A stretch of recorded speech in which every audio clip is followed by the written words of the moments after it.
এই সপ্তাহত মই তোমালোকক ঈশ্বৰৰ স্বভাৱ তোমাৰ জীৱনত গঢ়ি তোলাৰ বাবে শিকাব বিচাৰিছোঁ।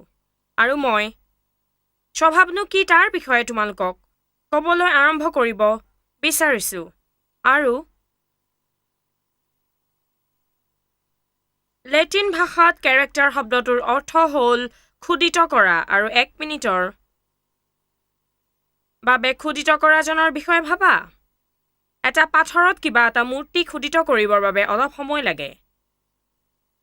ঈশ্বৰে বাস্তৱিকতে আমাৰ লগত কাম কৰিবলৈ বিচাৰে, আৰু তেওঁ যীশুৰ এটা মূৰ্তি আৰু আমাৰ ভিতৰত নক্সা কাটি পাথৰ কটাৰ নিচিনাকৈ কাটি খোদিত কৰিব বিচাৰে, আৰু আমি এটা ভাল স্বভাৱ থকাৰ গুৰুত্বৰ বিষয়ে বুজিবলৈ চেষ্টা কৰিব লাগে। আৰু এটা চৰিত্ৰহীন জাতি অতি সোনকালে ধ্বংস হৈ যায়, আৰু আমি সাহস আৰু সততা, সত্যতা, অখণ্ডতা, কৃতজ্ঞতা, ভদ্ৰতা এইবোৰৰ বিষয়ে শিকাব লাগে। আৰু এইবিলাক কথা শিকাব লাগে, আৰু সেইবিলাক কেৱল মৌখিকভাৱেই শিকাব নালাগে। সেইবিলাক মাক বাপেকে বা নেতাবিলাকে আৰ্হি কৰি তুলিব লাগে। আটাইতকৈ বেয়া কথা হ'ল যে কিবা এটা কাম তুমি ল'ৰা ছোৱালীক কৰিবলৈ মানা কৰা, কিন্তু নিজে তুমি কৰাটো ল'ৰা ছোৱালীয়ে দেখা পাই থাকে। আৰু এয়া বিশেষকৈ বৰ মূৰ্খামিৰ কথা যদি কিবা এটা ভুল কাম তুমি কৰি থাকা, আৰু ল'ৰা ছোৱালীবিলাকে এনে কাম কৰিবৰ বাবে যথেষ্ট ডাঙৰ হোৱা নাই বুলি কোৱা। এই কথাবিলাক ল'ৰা ছোৱালীবোৰক শিকোৱা, আৰু তেওঁলোকৰ সন্মুখত এটা আদৰ্শ হৈ থকা, আৰু এনে এটা গীৰ্জাত ভাগ নলবা যাৰ চৰিত্ৰ নাই। যিবিলাক চৰকাৰী বিষয়াৰ এনেবিলাক গুণ তেওঁলোকৰ জীৱনত দেখা পাইছা, তেনে মানুহকহে ভোট কৰিবা, আৰু মিছা কথা কোৱা ৰাজনীতিবিদক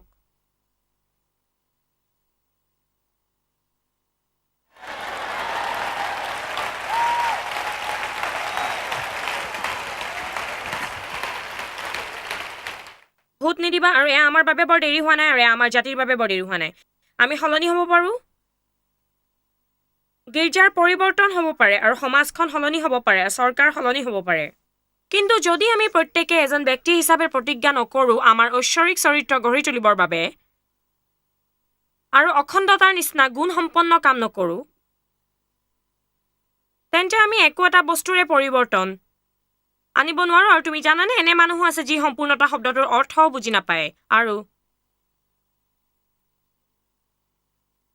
এজন চিনেমাৰ তাৰকাৰ টিভিত ইণ্টাৰভিউ লোৱা হৈছিলে, আৰু তাৰ মাজতে কোনোবাই সম্পূৰ্ণতা শব্দটো ক'লে, আৰু তেওঁ সুধিলে সেইটো কি বস্তু। আমি মানুহক সাহসী হ'বলৈ শিকাব লাগে, আৰু আটাইতকৈ সাহসী কাম এয়া হ'ব যদি তুমি শুদ্ধ কথাটোৰ বাবে থিয় হোৱা, আৰু তোমাৰ লগত থকা বাকী সকলোৱে ভুল কামটো কৰিব বিচাৰে। আৰু তোমালোকে শুনিছানে মই কি কৈ আছোঁ? তুমি যদি শুদ্ধ কথাটোৰ বাবে দৃঢ়তাৰে থিয় হোৱা, তুমি জানা যে মানুহে তোমাক ঠাট্টা কৰিব, তুমি প্ৰত্যাখ্যান লাভ কৰিবা, কিন্তু শুদ্ধ কাম কৰিবলৈ বাছি লোৱা। আৰু যদি তুমি তাত একেবাৰে অকলে হোৱা অৱশেষত তোমালৈ ই কেৱল শান্তি আৰু আনন্দ সন্তুষ্টিয়ে কঢ়িয়াই নানে। মই বিশ্বাস কৰোঁ ই পুৰস্কাৰো কঢ়িয়াই আনে। আৰু এয়া আমি ছটিয়াই দিয়া বীজ। চৰিত্ৰ হ'ল ভিতৰৰ নৈতিক শক্তি, আৰু ইয়াক এটা গুণ বুলিও কোৱা হয়। গুণ বৰ শক্তিশালী। শক্তিও এটা গুণ। আৰু যদি তুমি শুনিব খুজিছা, আহা আমি লোক 6:19 যাওঁ, যি কয় আগনন জনতাই তেওঁক চুব বিচাৰিছিলে, যীশুৰ বিষয়ে কথা পাতিছিলে, কাৰণ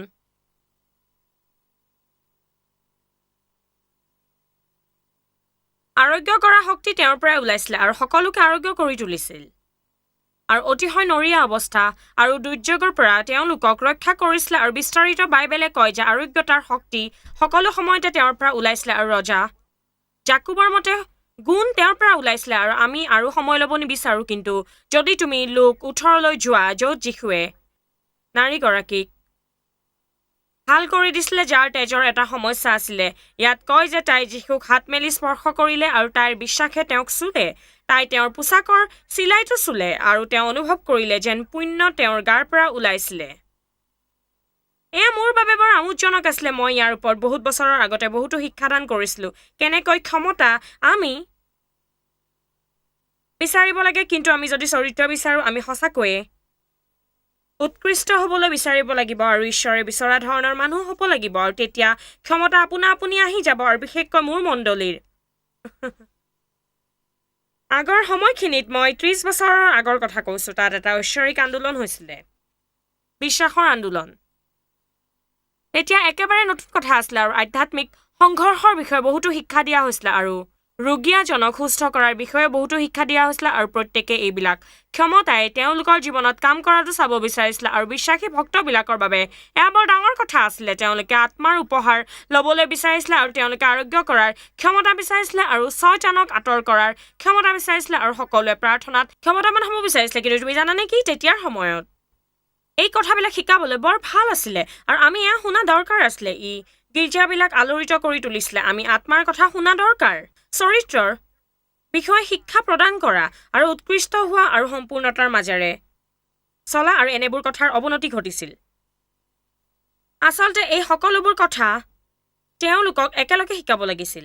যদি তোমাৰ জীৱনত সম্পূৰ্ণতা গঢ়ি উঠে, তোমাৰ ক্ষমতাও থাকিব যদি তুমি সৎ হোৱা, তোমাৰ ক্ষমতা আহিব যদি তুমি সাহসী হোৱা আৰু অসদাচাৰিতাৰ বিৰুদ্ধে দৃঢ়তাৰে থিয় হোৱা। তোমাৰ ক্ষমতা থাকিব যদি তুমি সৎ হোৱা, আৰু সদায় যদি তুমি এইটো বিশ্বাস কৰা। আমিন। তেতিয়া মই এটা কথা বিচাৰি পালোঁ যে মই সদায় সৰু সৰু কথাবোৰ ডাঙৰকৈ ভবাটো এৰিলোঁ, আৰু মই প্ৰধান কথাবোৰক প্ৰধান কথা বুলি ল'বলৈ শিকিলোঁ, আৰু ই মোৰ জীৱনটো আশীৰ্বাদ কৰিলে। আৰু প্ৰধান কথাটো হ'ল যীশুৰ নিচিনা হ'ব পাৰা। এয়া উদ্দেশ্যই ঈশ্বৰৰ আমাৰ প্ৰতি আছে। কমন, প্ৰতিটো জীৱিত বস্তুৰে যীশুৰ লগত সাদৃশ্য আছে, আৰু এয়া একো বেলেগ কথা নহ'ব যদি এজন খোদাই কৰা মানুহে এটা পাথৰ লৈ যীশুৰ ছবি তাত খোদিত কৰে, আৰু ঈশ্বৰে যীশুৰ সাদৃশ্য আমাৰ প্ৰতিজনৰে মাজত বিচাৰে। কৰিন্থিয়াবিলাকৰ 2 প্ৰতিপত্ৰ 5:20 বাইবেলে কয়, আমি ঈশ্বৰৰ ব্যক্তিগত প্ৰতিনিধি হ'ব লাগে, আৰু এই কথাটো আমি আমাৰ মাজত বিচাৰি ল'ব লাগে। ৱাও,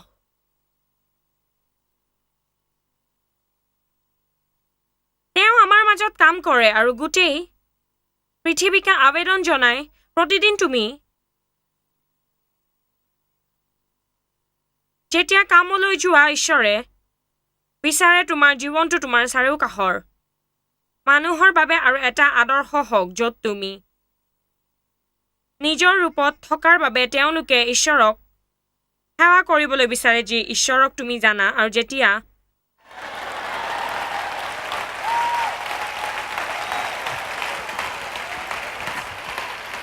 শিশু আৰু কিশোৰবোৰ স্কুললৈ যায়, তেওঁলোকৰ জীৱন এনে হ'ব লাগে যে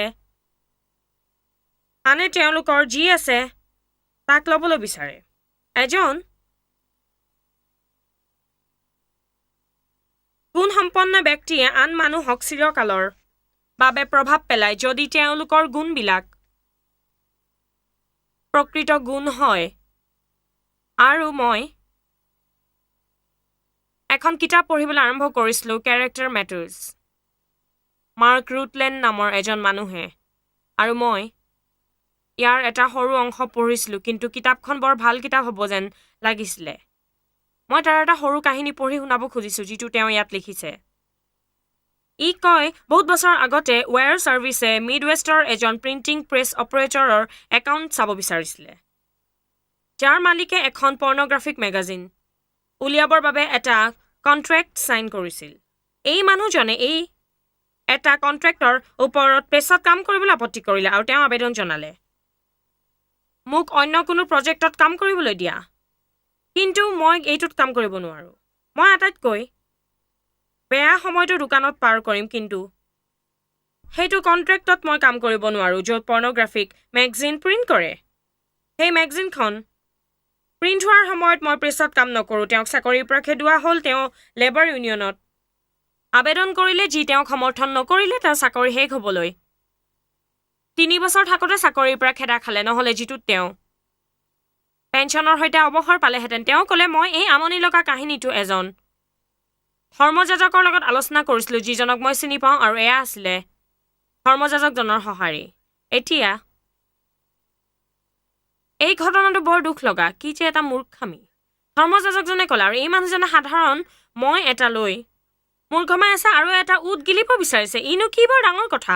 তেওঁতো মেগাজিন পঢ়িব নালাগে বা ছবিবোৰ চাব নালাগে। ই আচলতে তেওঁৰ দায়িত্ব নহয়। তেওঁ মাত্ৰ প্ৰেছটো চলাই যাব লাগিছিলে। এই মনোভাৱ এনেধৰণৰ যে অৱসৰ গ্ৰহণৰ 3 বছৰৰ আগতে তেওঁ চাকৰি হেৰুৱাব নালাগিলেহেঁতেন। আৰু এতিয়া মই অনুভৱ কৰিছোঁ মোৰ এটা বিৰাট ডাঙৰ কাম আছে আৰু মই কামটো বৰ গুৰুতৰ ৰূপে লওঁ। বৰ গুৰুতৰ ৰূপে যেন মই লওঁ। আৰু অন্য এটা কথা, তেওঁ এই কিতাপখনত কৈছিলে, মোক চাবলৈ দিয়া, ক'ত আছে বিচাৰি লওঁ, কাৰণ এয়া বৰ ভাল কথা আছিলে। ধৰ্ম প্ৰচাৰৰ বাহিৰে আন কোনো মানুহে জনা কামত ইমান প্ৰচেষ্টাৰ প্ৰয়োজন নহয়। সাহসী ঈশ্বৰৰ মানুহে শুদ্ধ কথাই শিকায়, আৰু ই কাৰোবাক ভাল লগাব পাৰে বা জগৰ লগাব পাৰে। তেওঁ কেৱল শুদ্ধ কথাই ধৰ্ম প্ৰচাৰ নকৰে, তেওঁ শুদ্ধ কথা শুদ্ধ পথত কয়। তেওঁ তেওঁৰ বাণী বা পদ্ধতিৰ ওপৰত কোনো বুজা পৰা নকৰে।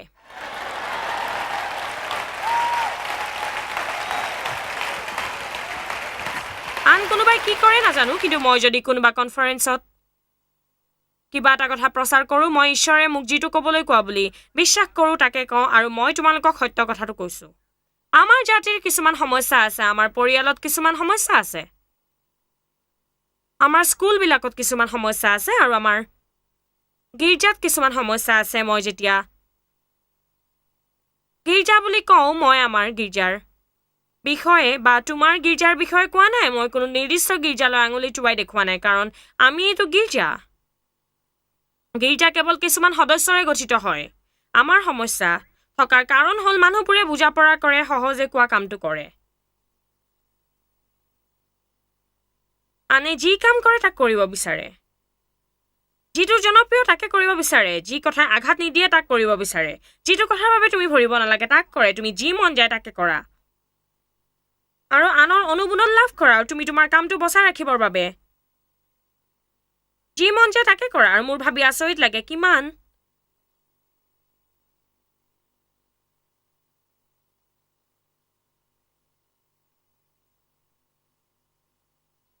লাখ মানুহে এতিয়া টিভিত মোক চাই আছে, য'ত তুমি তোমাৰ কামটো বচাই ৰাখিবৰ বাবে তোমাৰ সম্পূৰ্ণতাৰ লগত বুজা পৰা কৰিব লাগে, আৰু তোমাৰ নৈতিক মূল্যৰ লগত নিয়মিতভাৱে বুজা পৰা কৰিব লাগে। তুমি জানানে এইটো? যদি কিবা কথাত মানুহে দৃঢ়তাৰে থিয় হয়, তেওঁলোকে সন্মান লাভ কৰিব, আৰু তুমি হয়তো তোমাৰ কাম হেৰুৱাব পাৰা, আৰু তোমাৰ পদোন্নতি হ'ব পাৰে। মই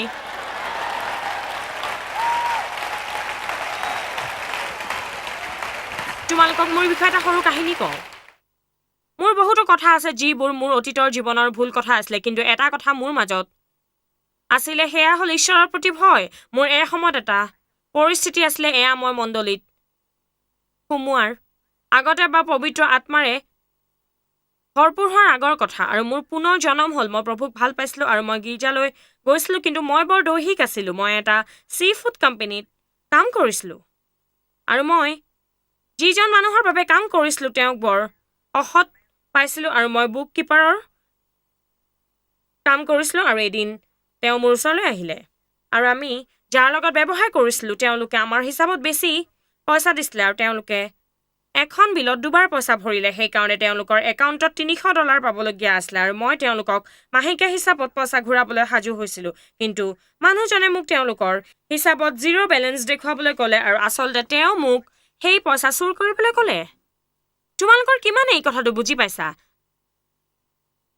ঠিক আছে, সেই সময়ত মই দাঁতৰ চিকিৎসা আৰম্ভ কৰিছিলোঁ, আৰু মোৰ দাঁতৰ বহুতো খৰচী কাম কৰাবলগীয়া আছিলে, আৰু ঠিকমতে এনেধৰণৰ কথা চলাব পৰাকৈ আমাৰ হাতত ইমান পইচাও নাছিলে, আৰু মোৰ কিছুদিনৰ পৰা দাঁতত কেভিটি হৈছিলে, আৰু কিছুমান দাঁতত কেপ লগাবলগীয়া আছিলে। মই কাগজবোৰত চহী কৰিছিলোঁ, আৰু তেওঁলোকে দাঁতৰ ড্ৰিলিঙৰ কাম আৰম্ভ কৰি দিছিলে। মই তোমালোকক সকলোবোৰ কাৰণ দেখুৱাইছোঁ কিয় এই কামটো মই হেৰুৱাব নোৱাৰোঁ। অকল সেয়েই নহয়, ডেভ আৰু মোৰ এখন গাড়ী আছিলে আৰু মই যিটো কাম কৰি আছিলোঁ তাৰ দৰমহাও ভাল আছিলে আৰু ঠাই টুকুৰা ডেভৰ কামৰ ওচৰত ডাউনটাউন এৰিয়াত আছিলে আৰু মই কামটো হেৰুৱাৰ সামৰ্থ্য নাছিলে। মই ঘৰলৈ গ'লোঁ আৰু মই তোমালোকক কওঁ, কাম থাকক বা নাথাকক, পবিত্ৰ আত্মাই মোক অকলে নেৰে। আৰু মই বৰ দুখী আছিলোঁ আৰু মই জানিছিলোঁ যে মই এইটো বুজি পাইছিলোঁ যে মই জানিছিলোঁ যে মই অফিচলৈ যাব লাগে আৰু ক'ব লাগে যে মই বৰ দুখিত, কিন্তু মই এইটো কৰিব নোৱাৰোঁ। যিটো মই জানিছিলোঁ যেতিয়া মই এনে কৰিছিলোঁ, মই এয়া ব্যাখ্যা কৰিব লাগিব। মই এজন খ্ৰীষ্টিয়ান আৰু মই বিশ্বাস কৰোঁ মই যদি এই কাম কৰোঁ তেন্তে ভুল হ'ব, কাৰণ মোৰ মতে ই চুৰ কৰা হ'ব। আৰু মই এয়াও জানো মই যদি এনেকৈ কওঁ তেতিয়া তেওঁক চুৰ কৰা বুলি জগৰীয়া কৰা হ'ব। আৰু মই তোমাক কওঁ, মই শুব পৰা নাছিলোঁ, ৰাতিপুৱা সোনকালে উঠিলোঁ, মোৰ বৰ ভয় লাগিছিলে, কিন্তু ৰাতিপুৱা সোনকালে উঠি মই অফিচলৈ আহিলোঁ কাৰণ তেওঁ সোনকালে আহে। মই অফিচলৈ 7টামান বজাতে গ'লোঁ আৰু মই ক'লোঁ মই তোমাৰ লগত কিবা এটা বিষয়ে কথা পতা দৰকাৰ। আৰু তেওঁ সুধিলে কি? মই ক'লোঁ তুমি কালি যিটো ষ্টেটমেণ্ট অফ একাউণ্ট আনিলা আৰু যিটো পইচা ক্ৰেডিট হ'ব লাগিছিলা আৰু ডেবিট কৰিছিলা তুমি তাক, আৰু বেলেঞ্চ শূন্য দেখুৱাব কৈছিলা আৰু তেওঁলোকলৈ পঠাবলৈ কৈছিলা। তেওঁ ক'লে হয়। আৰু মই ক'লোঁ মই এতিয়া এয়া কৰিব নোৱাৰোঁ। কিয় নোৱাৰা? মই ক'লোঁ তুমি হয়তো এয়া বুজি নাপাবা, কিন্তু মই এজন খ্ৰীষ্টিয়ান আৰু এনে কৰাটো মোৰ বাবে ভুল হ'ব, কাৰণ আমি তেওঁলোকক পইচা দিবলগীয়া আছে। আৰু যদি মই এয়া দেখুৱাওঁ যে মই তেওঁলোকক পইচা দিবলৈ নাই, তেন্তে মোৰ বাবে এয়া পইচা চুৰ কৰা হ'ব। আৰু মই ক'লোঁ তুমি হয়তো কথাটো তেনেধৰণে লোৱা নাই, কিন্তু মোৰ বাবে কথাটো তেনেকুৱাই। মই বৰ দুখিত, কিন্তু মই কামটো কৰিব নোৱাৰিম। ঠিক আছে, ইয়াৰ পৰা ওলাই যোৱা আৰু কামলৈ যোৱা। আৰু সেয়ে মই বাহিৰলৈ ওলাই আহিলোঁ আৰু কামলৈ গ'লোঁ আৰু যিকোনো মুহূৰ্ততে কামৰ পৰা খেদা যাবৰ বাবে আশা কৰি থাকিলোঁ। মই ক'ব খুজিছোঁ যে মই বৰ ভয় খাইছিলোঁ, কিন্তু গোটেই দিনৰ শেষত তেওঁ ওলাই আহিলে আৰু মই দিয়া ষ্টেটমেণ্টটো লৈ মোৰ ওচৰলৈ আহিলে আৰু ক'লে তেওঁলোকক এখন চেক পঠাই দিয়া, আৰু বছৰ বাগৰি গ'ল।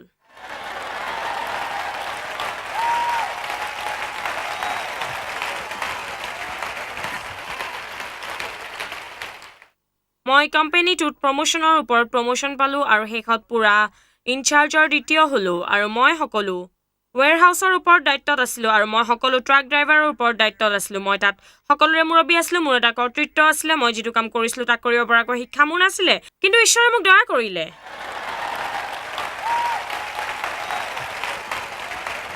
আৰু সেই মানুহজনে মোক বিশ্বাস কৰিলে কাৰণ তেওঁ জানিছিল মই সৎ আছিলোঁ। মই নিশ্চিতভাৱে নাজানো যদি মই সেই পৰীক্ষাটো পাছ নহ'লোহেঁতেন, মই আজি ইয়াত হয়তো থিয় নহ'লোহেঁতেন। মই ভাবোঁ এই কথাই মোক বৰ দুখ দিয়ে যে বহুত মানুহে এই কথাটো উৰাই দিয়ে আৰু ভাবে যে তেওঁলোকে একো কৰা নাই আৰু চবেইতো একেটা কাম কৰে, সেয়ানো কি বৰ ডাঙৰ কথা হ'ল। মই বিশ্বাস কৰোঁ বহুত সময়ত ঈশ্বৰত তেওঁৰ সাম্ৰাজ্যৰ খালী পদ পূৰা কৰিবৰ বাবে এজন মানুহ বিচাৰে, আৰু বহুত মানুহে এই পৰীক্ষাটোত উত্তীৰ্ণ হ'ব লাগে কাৰণ তেওঁলোকে এতিয়া আৰামদায়ক আৰু জনপ্ৰিয় হ'ব বিচাৰে। তেওঁলোকে শুদ্ধ কামৰ বাবে যি কষ্ট ভুগিব লাগে আৰু ভুগিবলৈ ৰাজি নহয়, আৰু সঠিক সময়ত ঈশ্বৰে তেওঁলোকক শস্যৰে উভৈনদী কৰাৰ বাবে বিশ্বাস নকৰে। অলপ ওপৰলৈ আহিবৰ বাবে আজি কোনোবা এটা সিদ্ধান্ত ল'বানে? আমিন। আৰু তাৰ বাবে মই প্ৰাৰ্থনা কৰোঁ, মই বহুত বেছি প্ৰাৰ্থনা কৰোঁ যেতিয়া মই বাহিৰলৈ ওলাই যাওঁ আৰু ধৰ্ম প্ৰচাৰ কৰোঁ, যাতে মানুহে এটা সিদ্ধান্ত লয়। চোৱা, মই ধৰ্ম প্ৰচাৰ তোমালোকৰ ওচৰত কৰোঁ, কিন্তু তুমি সিদ্ধান্ত ল'ব লাগিব। যেতিয়া মই কওঁ এটা সিদ্ধান্ত লোৱা, মই কোনো আৱেগৰ কথা কোৱা নাই। মুহূৰ্তৰ উত্তেজনাত কনফাৰেন্সৰ লাইটৰ তলত জয়ছে আমাক ধৰ্ম প্ৰচাৰ কৰিছে। হয়, আমিন। মই সকলো সমৰ্পণ কৰিব লাগিব। নাই, নহয়, মই এনে বস্তুৰ কথা ক'ব বিচাৰিছোঁ যি বহুত দিন ধৰি টিকি থাকে আৰু লাগি থাকে। আৰু তুমি যেতিয়া ঘৰলৈ যাবা এই কথাটো ৰাখিবৰ বাবে তুমি ভুগিব লাগিব, আৰু তুমি এতিয়াও শুদ্ধ কামটোৱে কৰিব লাগিব। আৰু মই বিশ্বাস কৰোঁ যে ঈশ্বৰে এনে এজন মানুহ বিচাৰি ফুৰে যি অধৰ্মৰ বিৰুদ্ধে থিয় হ'ব পাৰে আৰু ক'ব পাৰে, নাই, মই প্ৰতিজন অনৈতিকভাৱে বুজা পৰা কৰা মানুহৰ লগত নদীৰ পানীত ভাহি যাবলৈ নিবিচাৰোঁ। যদি মই এজন মানুহে যি পানীৰ পৰা উঠি আহিব পাৰে, আৰু মই পানীৰ সোঁতৰ বিৰুদ্ধে থিয় হ'ম, আৰু মই যিটো কথা শুদ্ধ তাকে মই কৰিম। মই এই কথা চিন্তা নকৰোঁ যদি মানুহে মোক বৰ ভাল দুমুখীয়া মানুহ বুলিও কয়, তোমাতকৈ মোক ধাৰ্মিক বুলি কয় বা ধাৰ্মিক পাগল বা যিয়ে তেওঁলোকে কৰিব বিচাৰে।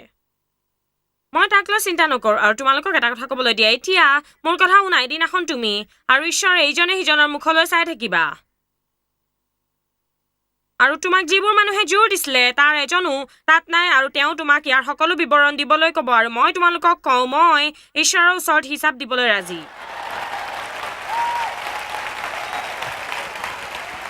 অনুগ্ৰহ কৰি মই তোমালোকৰ ওচৰত যীশুৰ নামত আবেদন কৰিছোঁ। আহা আমি প্ৰতিজনে শুদ্ধ সিদ্ধান্ত লওঁ আৰু যদি আমি এখন্তেকৰ বাবে অকলশৰীয়া হ'ব লাগে তেন্তে আহা আমি এখন্তেকৰ বাবে অকলশৰীয়া হওঁ। ঈশ্বৰে তোমাক সঠিক সময়ত নতুন বন্ধু আনি দিব। যদি তুমি চাকৰি হেৰুৱাইছা ঈশ্বৰে তোমাক এটা কাম দিব। যদি তুমি ঈশ্বৰৰ কাৰণে কৰিব পাৰা তেওঁ তোমাক পুৰস্কাৰ দিব।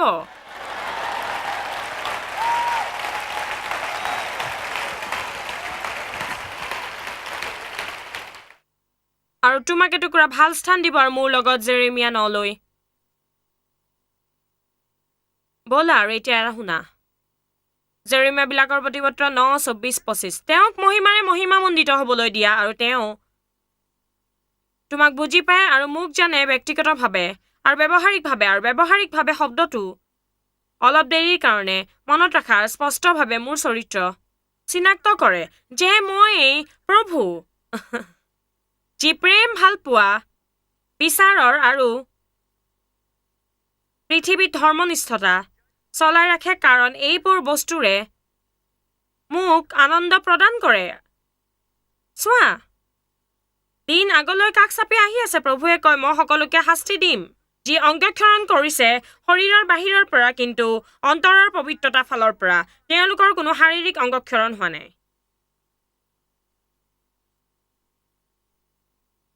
মই যদি আকৌ এয়া পঢ়ি দিওঁ ঠিক হ'বনে? কিন্তু যিজনে তেওঁৰ মহিমাক মহিমামণ্ডিত কৰে যে তেওঁ মোক জানে আৰু বুজি পায় ব্যক্তিগতভাৱে আৰু ব্যৱহাৰিকভাৱে। তোমাৰ ধৰ্মৰ প্ৰচাৰকে প্ৰভুক জনাটো বৰ ভাল কথা নহয়নে? তুমি প্ৰভুক জনা উচিত। মই তোমালোকক ঈশ্বৰৰ লগত সময় কটোৱাৰ বিষয়ে ক'ব পাৰোঁ কিন্তু মই তোমালোকৰ সময় ঈশ্বৰৰ সৈতে তোমাৰ বাবে কটাব নোৱাৰো। এই কামটো কেৱল তুমিয়ে কৰিব পাৰিবা। আৰু এই কথাটো মই ভাল পাওঁ যে তেওঁ মোক ব্যক্তিগত আৰু ব্যৱহাৰিক ৰূপত ভাল পাব লাগে।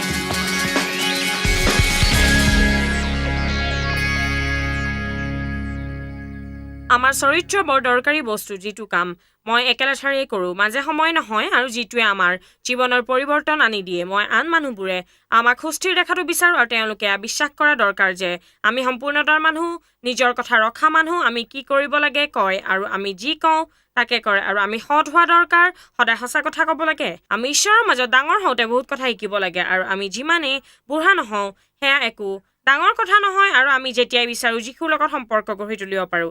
আমি তেওঁৰ মাজত বিকাশ হ'ব লাগে আৰু আমি নতুন পথ ল'ব লাগে আৰু আমাৰ শিশুৰ নিচিনা দৈহিক স্বাৰ্থপৰ শাৰীৰিক পথবিলাক প্ৰত্যেক দিনাই জীৱন সলনি কৰাৰ এই প্ৰচেষ্টাৰ বাবে আমালৈ লিখি বা ফোন কৰি সহায় কৰক যদি আপুনি ঈশ্বৰলৈ প্ৰাৰ্থনা কৰাটো বিচাৰে। ইয়াৰ উপৰি আপুনি আমাৰ ৱেবছাইটতো চাব পাৰে www.joysmyministry.org য'ত আপুনি দেখা পাব 14টা মিনিষ্ট্ৰীৰ আগতীয়া লাভ কৰক জয়ছৰ teaching resources, travel schedule, digital online book store আৰু বহুত কিবা। গতিকে নতুন জীৱন উপভোগ কৰা ভ্ৰমণ কৰোঁতে আমাক যোগাযোগ কৰক। এয়াইতো সময় জীৱন উপভোগ কৰাৰ